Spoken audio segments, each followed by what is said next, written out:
தமிழ் சினிமாவில் ஆக்ஷன் மற்றும் காதல் படங்களுக்கு அப்புறமா அதிகமாக வந்த படங்கள் அப்படின்னு பார்த்தா அது பேய் படங்களாக தான் இருக்கும். ஆனால் குவாலிட்டியான படங்கள் அப்படின்னு பார்த்தா இந்த ஜேனரில் விரல் விட்டு எண்ணக்கூடிய அளவுக்கு தான் இருக்குது. அதுவும் சமீப காலமாக தான் இருக்குது. சைக்கோ கில்லர் ஜேனரில் ஒரு சிகப்பு ரோஜாக்கள், காமெடி ஜேனரில் காதலிக்க நேரமில்லை, கிரைம் த்ரில்லர் ஜேனரில் அந்த நாள் அப்படின்னு அந்த காலத்தில் எடுக்கப்பட்ட படங்கள் இந்த காலத்துலேயும் அந்த ஜேனரில் டாப்பில் தான் இருக்குது. அந்த வகையில் பேய் படங்களுக்கு அந்தளவு மரியாதை சேர்க்கக்கூடிய எவர்கிரீன் படங்கள் இந்த ஜேனரில் இல்லை அப்படின்னு தான் சொல்லணும்.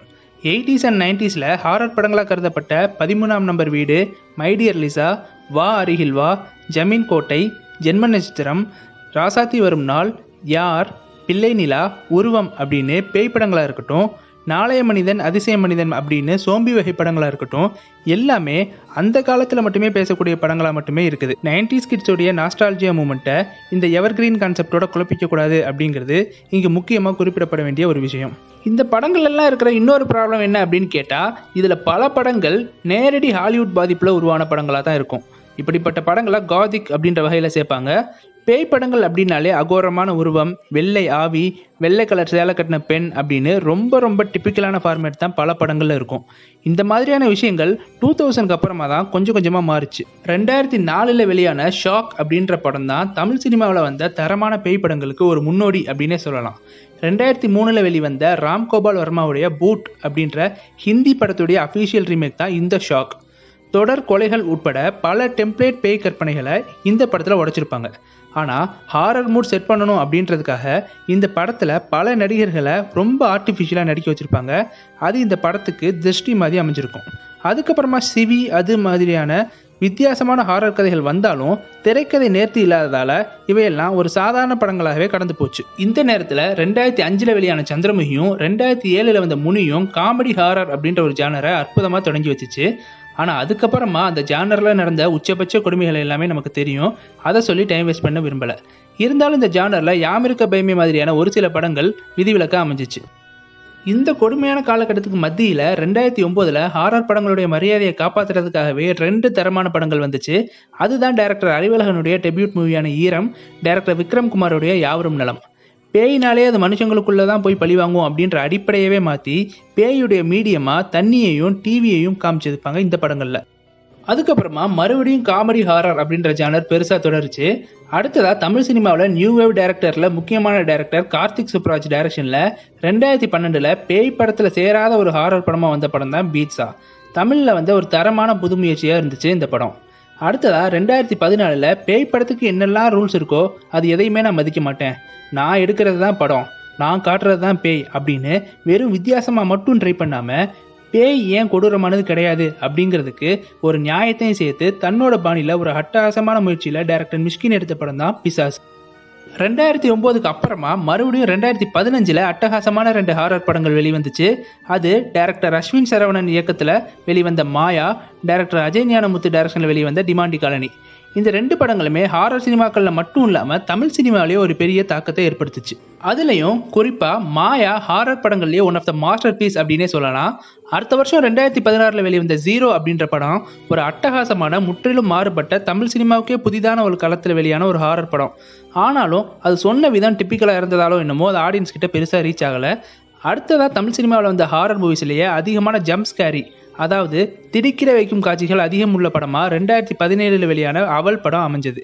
தரமான திரைக்கதையாக இருந்தாலும் பல ஹாலிவுட் படங்களை அப்பட்டமாக ஞாபகப்படுத்துகிற காட்சிகள் இருந்ததால் அது படத்தோட சுவாரஸ்யத்தை பெருமளவு பாதிச்சதுன்னே சொல்லணும். அடுத்ததாக 2018 கார்த்திக் சுப்ராஜ் மெர்க்குரி அப்படின்ற சைலண்ட் ஹாரர் மூவி ஒன்று எடுக்கிறாரு. தமிழ் சினிமாவில் 1987 கமல்ஹாசனுடைய பேசும் படத்துக்கு அப்புறமா வெளிவந்த சைலண்ட் மூவி அப்படின்ற பெரிய எதிர்பார்ப்பில் சிறந்த பரிசோதனை முயற்சியாக வெளிவந்த படம் சில திரைக்கதை குளறுபடி காரணமாக ஆடியன்ஸ் கிட்ட சரியாக போய் ரீச் ஆகலை. அதுக்கப்புறமா 2015 மாயா அப்படின்ற படம் மூலமாக முத்திரை பதிச்ச அஸ்வின் சரவணன் 2019 மறுபடியும் ஒரு பரிசோதனை முயற்சி எடுக்கிறாரு. அதுதான் கேம் ஓவர். இந்த படத்தோட ஸ்பெஷாலிட்டி என்னன்னு கேட்டால், இது ஒரு ஹாரர் மூவி அப்படின்ற பாயிண்ட் ஆஃப் வியூவில் பார்த்தா ஹாரர் மூவி, சைக்காலஜிக்கல் மூவி அப்படின்ற பாயிண்ட் ஆஃப் வியூவில் பார்த்தா இது ஒரு சைக்காலஜிக்கல் மூவி. இந்த வகையில் தான் இந்த திரைக்கதை கணக்கச்சிதமாக அமைக்கப்பட்டிருக்கும்.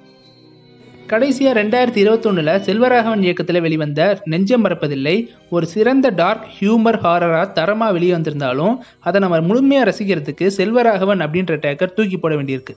எஸ், செல்வராகவன் படம் அப்படின்னு பார்த்தா இந்த படம் கொஞ்சம் கம்மி தான். பட் ஒரு ஹாரர் மூவின்னு பார்த்தா ஒரு நல்ல எக்ஸ்பீரியன்ஸாக இருக்கும். அடுத்து வெளியாக இருக்கிற பிசாசு 2 அப்படின்ற படம் மிஷ்கினோட டைரக்ஷனில் ஒரு சிறந்த படமாக வெளியாகும் அப்படின்ற நம்பிக்கையில் நாம் அதுக்காக காத்துட்ருக்கலாம். இத்தனை வருஷ தமிழ் சினிமா வரலாற்றில் இத்தனை ஹாரர் படங்களில் குறிப்பிட்டு சொல்லக்கூடிய ஹாரர் படங்கள் தமிழில் இவ்வளோதான் அப்படின்றது நிச்சயமாக ஒரு சோகமான விஷயம்தான். இந்த குறிப்பிட்ட படங்களில் பெரும்பான்மையான படங்கள் இருக்கிற இன்னொரு ஒற்றுமை என்ன அப்படின்னு கேட்டால், அந்த சிறந்த படங்களை டைரக்ட் பண்ண டேரக்டர்ஸ்க்கு அது பெரும்பாலும் முதல் படமாவோ அது ரெண்டாவது படமாவோ தான் அமைஞ்சிருக்கு. இந்த ஜானரில் தங்களோட முத்திரையை அழுத்தமாக பதிவு செஞ்ச டைரக்டர்ஸ் அறிவழகன், விக்ரம்குமார், கார்த்திக் சுப்ராஜ், அஸ்வின் சரவணன், அஜய் ஞானமுத்து இவங்கெல்லாம் இன்னும் பல படங்களை இந்த ஜானருக்கு கொடுக்கறது மூலமாகவும் பல அழுத்தமான படங்களை கொடுக்குற சீனியர் டைரக்டர்ஸ் இந்த ஜானரை கையில் எடுக்கிறது மூலமாகவும் தான் இன்னும் பல தரமான ஹாரர் மூவிஸ் ஃப்யூச்சரில் தமிழில் வர்றதுக்கு காரணமாக அமையும். அமெரிக்கா, ஜப்பான், கொரியான் மாதிரியான உலக சினிமாக்கள் எல்லாம் அவங்கவுங்க கல்ச்சரில் இருந்து ஹாரர் மூவி எடுத்துகிட்டு இருக்கும்போது நம்மக்கிட்ட கல்ச்சரே இல்லாத மாதிரி அவங்களோட பாணியில் நாமளும் படம் எடுக்கிறது இந்த ஜானருடைய வீழ்ச்சிக்கு மற்றொரு காரணமாக இருக்குது.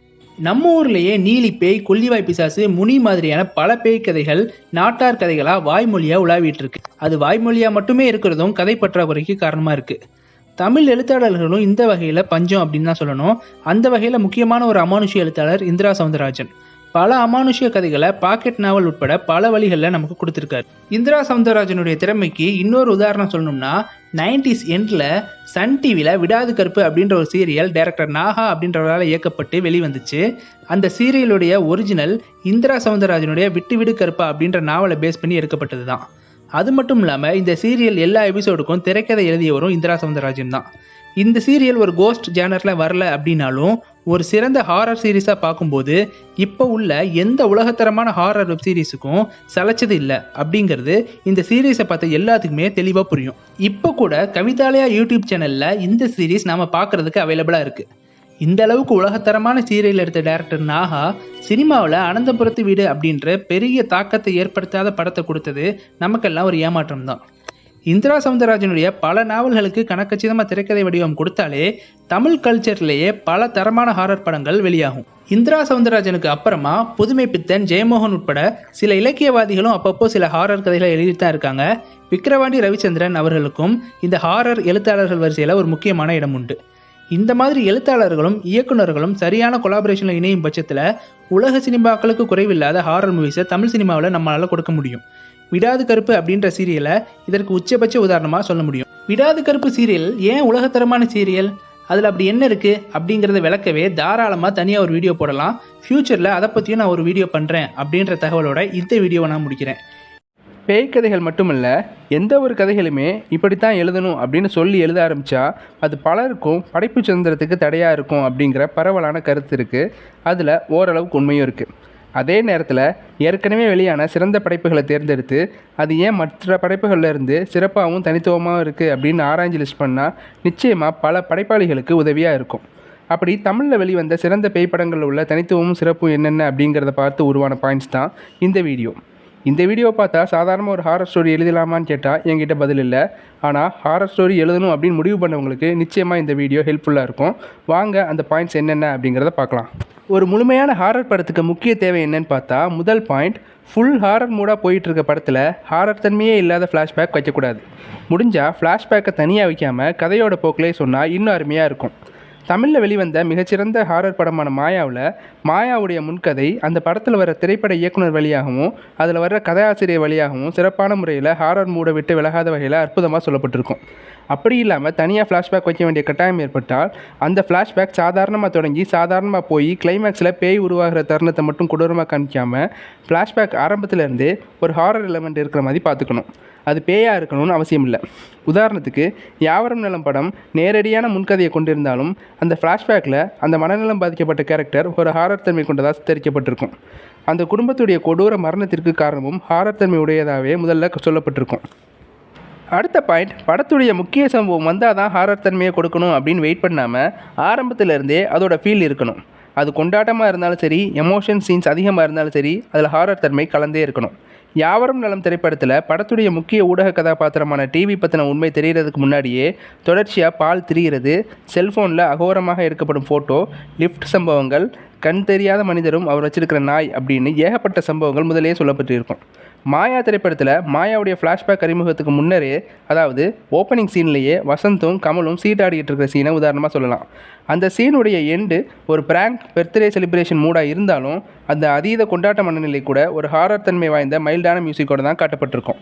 அடுத்த பாயிண்ட், பேய் கதையில் கதாபாத்திரங்களை வெறுமன பயமுறுத்தும் ப்ராடக்டாக, அதாவது ஜம்ஸ்கேரிக்கு மட்டும் பயன்படுத்தாமல் ஒரு ஆழமான அழுத்தமான எமோஷனோடு உருவாக்குறது கதைக்கு கூடுதல் சுவாரஸ்யத்தோட ஒரு புது டைமென்ஷனை கொடுக்கும். மாயா படத்தில் ஹாரர் தன்மைக்கு ஈக்குவலாக அப்சராவுடைய எமோஷன்ஸ் அழுத்தமாக கன்வே பண்ணியிருப்பாங்க. அப்சராவுடைய குழந்தையோட அவங்களுக்கு இருக்கிற அட்டாச்மெண்ட், தன்னுடைய ஃப்ரெண்ட் வீட்டில் ஹெல்ப்போடு வாழ்ந்தாலும் அவளுக்கு இருக்கிற கடன், தன் ஃப்ரெண்டோட அவளுக்கு இருக்கிற லவ், தன் ஹஸ்பண்ட் மேலே இருக்கிற வெறுப்பு, தனக்கு வர வேண்டிய பணம் தனக்கு வராததால் ஏற்படுற விரக்தி, இதுக்கெல்லாம் உச்சக்கட்டமாக மாயாவுக்கு அப்சரா மேலே உள்ள மதர்ஹுட் அப்படின்னு எல்லாம் சுவாரஸ்யமான முறையில் சொல்லப்பட்டிருக்கும்.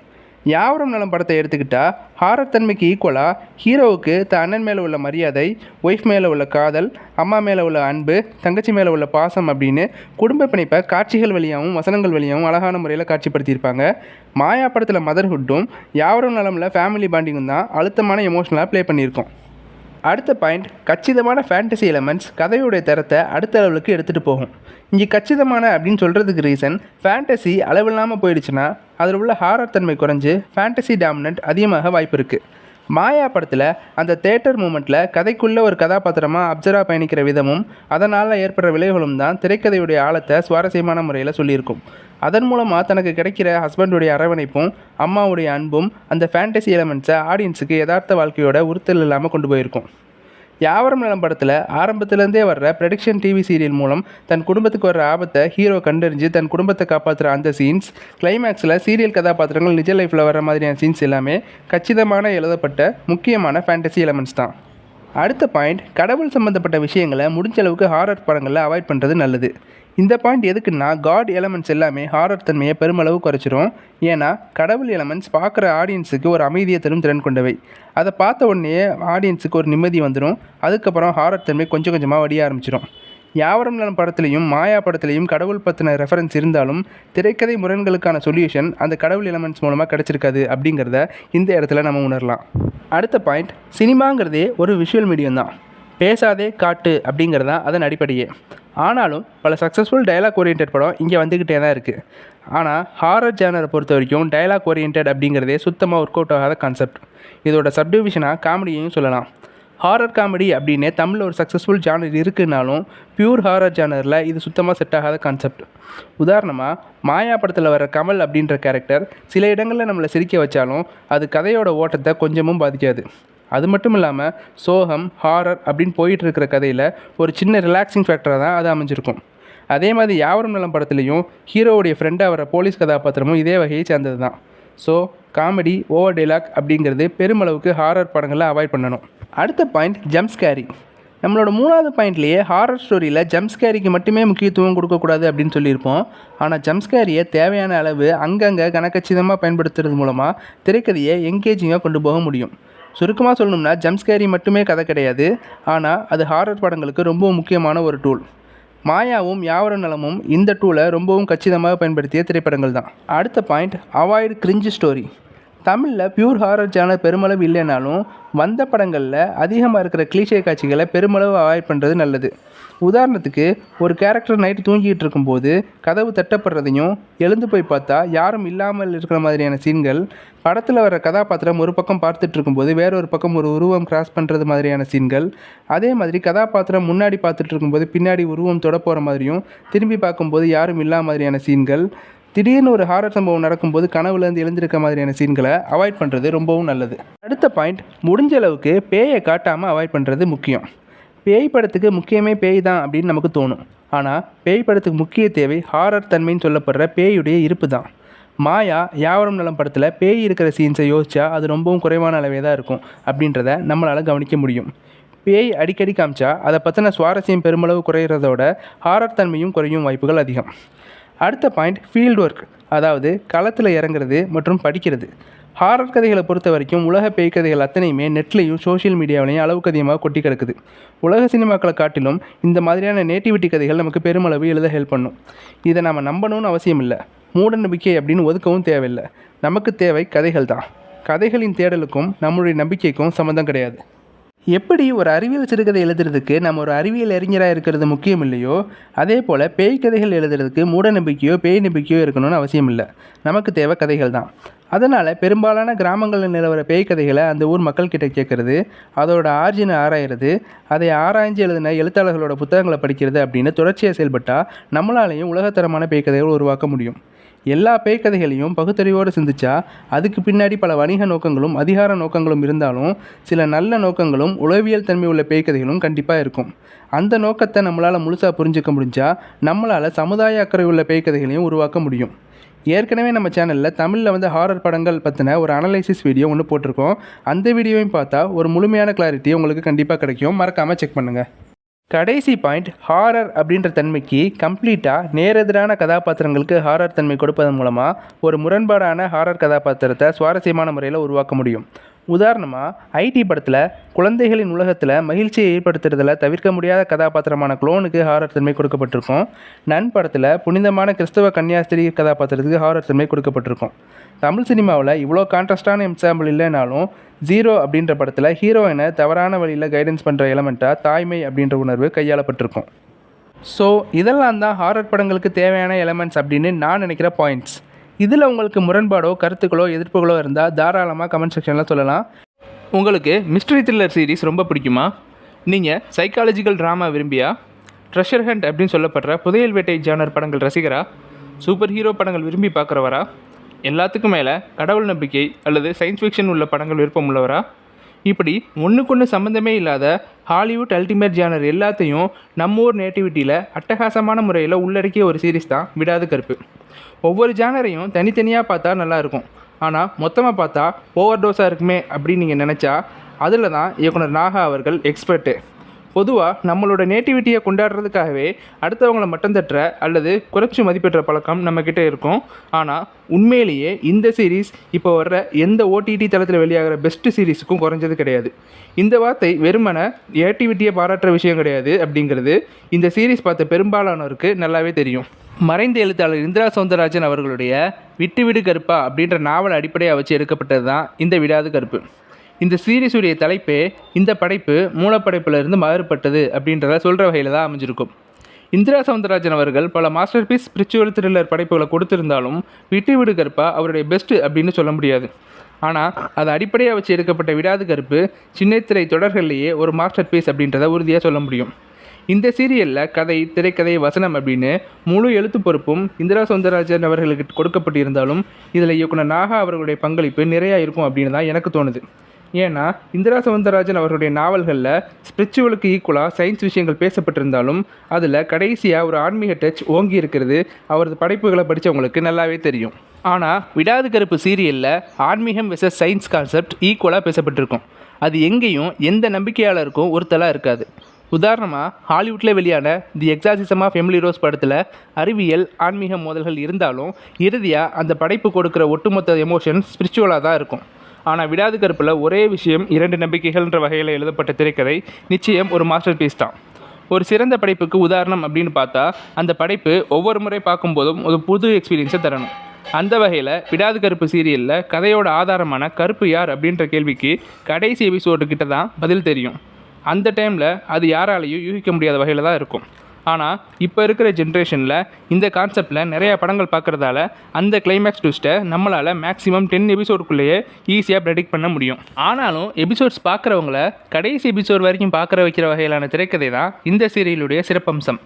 துருவங்கள் 16 படத்தில் ஒரு சீனில் ரஹ்மான் அவர்கள் கிளைமேக்ஸ் தெரிஞ்சுக்கிட்டு படம் பார்க்குறது போர் இல்லை அப்படின்னு கேட்பார். அதுக்கு எதிர்கதாபாத்திரம் நாட் எக்ஸாக்ட்லி, அது நீங்கள் கதை சொல்கிறத பொறுத்தது அப்படின்னு சொல்லும். அதுக்கு பெர்ஃபெக்ட் எக்ஸாம்பிள் இந்த சீரீஸ் அப்படின்னு தாராளமாக சொல்லலாம். இந்த சீரியலில் வர ரீனா, டாக்டர் நந்தா, ராஜேந்திரன், பேச்சுக்கிழவி, கட்டையன், ஆனைமுடியார், சிவகாமி, கருப்பு கோயில் பூசாரி, ஸ்கூல் வாத்தியார், ரத்னா, பிரம்மா, செல்லி, மொட்டையன், ஊமையன், சண்முகம், வைத்தியர் அப்படின்னு ஒவ்வொரு கேரக்டரும் தனித்தன்மை வாய்ந்ததாக வடிவமைக்கப்பட்டிருக்கும். தோட்டக்காரமங்கலம் அப்படின்ற ஊரும், அங்கே உள்ள காசுத்தோப்பு பங்களா, பந்திப்பாறை, கருப்பு கோயில் அப்படின்னு லொக்கேஷன்களுக்கும் கதாபாத்திரத்துக்கு கொடுக்கப்படும் முக்கியத்துவத்தையே கொடுக்கப்பட்டிருக்கும். ஊர் முழுக்க கருப்பு பற்றின நம்பிக்கை நிறைஞ்சு கிடக்க, தனியாளாக அந்த நம்பிக்கைக்கு பின்னால் உள்ள உண்மையை ஆராய்ஞ்சு கண்டுபிடிக்க நினைக்கிற ரீனா கேரக்டர் அப்படின்ற முரண்பாடு, பேச்சு கிளவி புதைச்சி வச்ச புதையல் பானைகளை கண்டுபிடிக்க நினைக்கிற ஆணைமுடியார் மற்றும் பிரம்மன் ஆகிய 2 பேருக்கும் இடையான முரண்பாடு, அறிவியல் நம்பிக்கையிலிருந்து ஆன்மீக நம்பிக்கைக்கு கொஞ்சம் கொஞ்சமாக மாறிட்டு வரும் டாக்டர் நந்தா அவர்களுடைய முரண்பாடு, அறிவியலும் ஆன்மீகமும் ஒன்று தான் அப்படின்னு நம்புகிற வைத்தியருடைய முரண்பாடு, பேச்சு கிளவியுடைய புதையல் விடுகதைக்கு வரும் வெவ்வேறு அர்த்தங்களுக்கான முரண்பாடு, எல்லாத்துக்கும் மேலே மனுஷனுடைய 2 மனங்களை பற்றின உச்சக்கட்ட ஆன்மீக மற்றும் அறிவியல் முரண்பாடு அப்படின்னு ஏகப்பட்ட முரண்பாடுகள் இந்த சீரீஸை ஒரு எவர்கிரீன் கல்ட் கிளாசிக்காக மாற்றியிருக்கும். ஹிந்து மித்தாலஜியில் சொல்லப்படுற கலியுகம் முடிவில் கல்கி வெள்ளை குதிரையில் வருவார் அப்படின்ற கான்செப்டை அட்டகாசமான முறையில் தமிழ் நேட்டிவிட்டியோட பொருத்தி இருக்கிற விதம் ஒரு புது புராணத்தையே உருவாக்கியிருக்கும். ஒரு தரமான வில்லன் கதாபாத்திரம் ஒரு தரமான படைப்பை உருவாக்கும் அப்படின்ற கான்செப்ட் படி இந்த சீரீஸில் பேச்சு கிளவியுடைய கதாபாத்திரத்தை வடிவமைச்சிருக்கிறது தான் இந்த சீரியஸோடைய முதல் முழு வெற்றி அப்படின்னே சொல்லலாம். கம்பீரமான, கடைசி வரைக்கும் தன்னோட கெத்தை விட்டு கொடுக்காத, பணத்துக்காக எவ்வளோ மோசமான மனிதாபிமானமே இல்லாத செயலையும் செய்ய துணிகிற ஏறத்தாழ ஒரு முழுமையான மனித வடிவ தீய சக்தியாக தான் பேச்சு கிளவி கதாபாத்திரம் வடிவமைக்கப்பட்டிருக்கும். அதனுடைய உருவமைப்பு ஒரு புறம்னா, அந்த கம்பீர உருவத்துக்கு சரியான முறையில் செய்யப்பட்ட சவுண்ட் மிக்சிங் ஒரு முழுமையான அமானுஷ்யத்தன்மையை அந்த கேரக்டருக்கு கொடுத்துருக்கும். விட்டு விடு கருப்பா புக்கில் குதிரைக்கார பரந்தாகமன் மகன் காசி தன்னோட குடும்ப பகை தீர்த்துக்க கருப்பா வேஷம் போடுறாரு அப்படின்ற முடிவோட, வழக்கமான இந்திரா அவர்களுடைய ஒரு ஆன்மீக டச்சோட தான் அந்த கதை ஒரு முடிவுக்கு வந்திருக்கும். ஆனால் விடாது கருப்பில் இன்னும் சுவாரஸ்யமான முறையில் விரிவாக்கப்பட்ட கதை ஒரு ஆரோக்கியமான விவாதத்தை ஏற்படுத்தியிருக்கும். ஸ்பிளிட் பர்சனாலிட்டி மற்றும் கடவுள் 2க்கும் இடைப்பட்ட முரண்பாடுகளை கிளைமேக்ஸில் கருப்பு கோயில் பூசாரியும் ரீனாவும் விவாதிக்கிற இடம் இந்த 2 தரப்பு நம்பிக்கையையும் காயப்படுத்தாத வகையில் அமைச்சது தான் ஒரு படைப்பாளியோட உச்சக்கட்ட திறமை அப்படின்னே சொல்லலாம். கருப்பு கோயிலில் பொம்பளைங்க யாரும் பொட்டு வைக்காதது, கதையோட ஃப்ளாஷ்பேக்லேயே கருப்பு யாருன்ற விஷயத்தை உளவியல் ரீதியாக அட்டகாசமாக விவாதித்தது, நிகழ்காலத்தில் வைத்தியர் மூலமாக ஸ்பிளிட் பர்சனாலிட்டி பற்றி விளக்கம் அப்படின்னு ஏகப்பட்ட ஹிடன் டீட்டெயில்ஸை அந்த டைம்லேயே ரொம்ப சட்டிலாக வச்சுருக்கிறதெல்லாம் உச்சக்கட்ட க்ரியேட்டிவிட்டி அப்படின்னு தான் சொல்லணும். தமிழ் சினிமாவிலேயே சமீப காலமாக தான் கதைக்கு தேவையான இடத்துல வன்முறை வைக்கிறதுக்கான சுதந்திரம் கொடுக்கப்பட்டிருக்கு. ஆனால் 90s இறுதியிலேயே இந்த சீரியலில் காட்டப்பட்ட இரத்த வன்முறை காட்சிகள் உண்மையிலேயே வேறு லெவல் தான். அதுவும் கருப்பால் வெட்டப்பட்டு குடல் வெளியே தெரிகிற வகையான செத்து கிடக்கும் மனிதர்கள் அப்படின்ற காட்சிகள் எல்லாம் ரணம் நிறைந்ததாக இருக்கும். அந்த டைமில் வெளிவந்த சினிமா, சீரியல் எல்லாத்துலேயுமே ஒரு பெண் ரேப் செய்யப்பட்டால் ஒன்று அந்த பொண்ணு தற்கொலை பண்ணிக்கணும் அல்லது ரேப் பண்ணவனையே கல்யாணம் பண்ணிக்கணும்னு உச்சக்கட்ட பிற்போக்குத்தனத்தை தான் காட்டிகிட்டு இருந்தாங்க. ஆனால் இந்த சீரியலில் ப்ரீ கிளைமேக்ஸில் இந்த விஷயத்தை இயக்குனர் ராகா அவர்கள் கையாண்டிருந்த விதம் நிச்சயமாக ஒரு முற்போக்கு சிந்தனை அப்படின்னு தான் சொல்லணும். இப்படி எல்லா வகையிலையும் சிறந்த படைப்பாக இருக்கிற இந்த சீரியல் சின்ன திரையில் மட்டும் இல்லாமல் ஒட்டுமொத்த தமிழ் படைப்புகளையுமே ஒரு மாஸ்டர் பீஸ் அப்படின்னு தான் சொல்லணும். இப்போவும் டிவியில் ரீடெலிகாஸ்ட் பண்ணால் ERP ரேட்டிங்கில் உச்சத்துக்கு கொண்டு போகிற இந்த சீரியல் வெளியாகிற இதே டெலிவிஷனில் தான் இப்போ வர்ற உச்சக்கட்ட கிளீஷே, கிரிஞ்ச் அப்படின்ற ஒட்டுமொத்த பழைய வார்த்தைக்கும் உதாரணமாக இருக்கிற சீரியல்ஸும் வருது. ஆனால் அதுக்கு பின்னால் வேறு சில தவிர்க்க முடியாத காரணங்களும் இருக்குது. அந்த காரணங்களையெல்லாம் சம்மந்தப்பட்டவங்க சரி பண்ணால் தமிழ்லையும் உலகத்தரமான உன்னதமான தொடர்களை உருவாக்க முடியும் அப்படின்ற என்னுடைய கருத்தை சொல்லி இந்த வீடியோவை நான் முடிக்கிறேன். ஸோ இதுதான் நான் உங்ககிட்ட ஷேர் பண்ணணும்னு நினச்ச விடாது கருப்பு சீரியல் பற்றின என்னுடைய கருத்துக்கள். உங்களுக்கு இதில் மாற்று கருத்தோ எதிர்கருத்தோ இருந்தால் தாராளமாக கமெண்ட் செக்ஷனில் கமெண்ட் பண்ணலாம். இந்த வீடியோ உங்களுக்கு பிடிச்சிருந்தா லைக் பண்ணுங்கள், ஷேர் பண்ணுங்கள், கமெண்ட் பண்ணுங்கள். முக்கியமாக 7 Minute Info சேனலை சப்ஸ்கிரைப் பண்ணுங்கள். குறிப்பாக அந்த பெல் ஐக்கானை கிளிக் பண்ணுங்கள்.